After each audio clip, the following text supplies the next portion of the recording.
The barrier islands, only 12 remaining today, are the old remnants created by the Mississippi River, left behind long ago when the river delta used to push farther out into the Gulf of Mexico.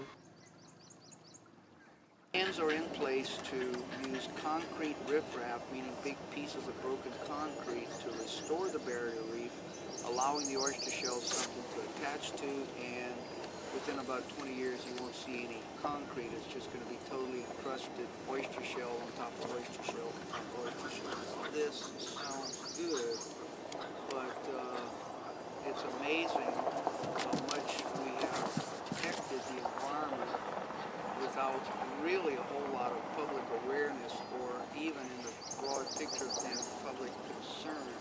And I guess if people don't know, how can they possibly care?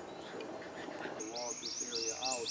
I believe a drought set in while they were logging the trees around this lake.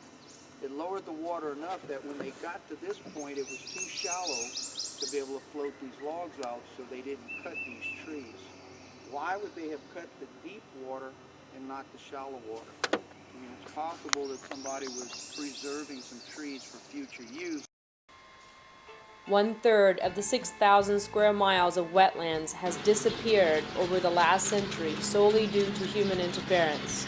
Sediments have dropped by half since the 1950s due to the construction of dams along the Missouri and Upper Mississippi. No more than 40% of the lower Mississippi can be diverted to coastal marshes for land building due to ship navigation requirements in the city of New Orleans. What is the untold story? 20 years ago, this tree was on a solid bank of land. Today, it is under 4 feet of water. The marsh is continuing to disappear at a rate of 25 square miles a year. For every 2.7 miles of marsh grass, it absorbs a foot of a hurricane storm surge. There are 2 million people that rely on this. New Orleans, already 8 feet below sea level. The Gulf Shore was 50 miles away a century ago. Today, it is about 20 and shrinking fast. 4 tombs were visible 10 months ago. Now they are underwater. In Leeville, there are many underwater cemeteries.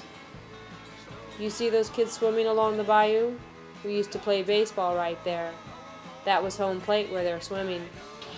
The shore moved 8 feet in 7 months.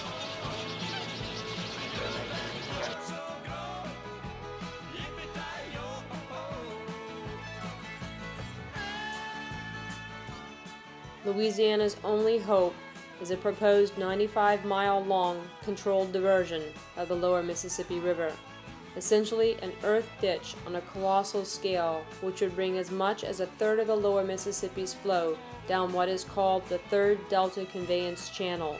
It is a hulking waterway carrying up to 200,000 cubic feet per second of water for only $2 billion in construction costs.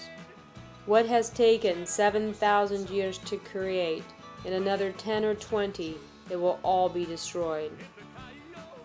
Louisiana needs the Mississippi River to manufacture land, islands, wetlands, stable shorelines, so that an entire culture and economic way of life can survive, and it needs this to happen right away.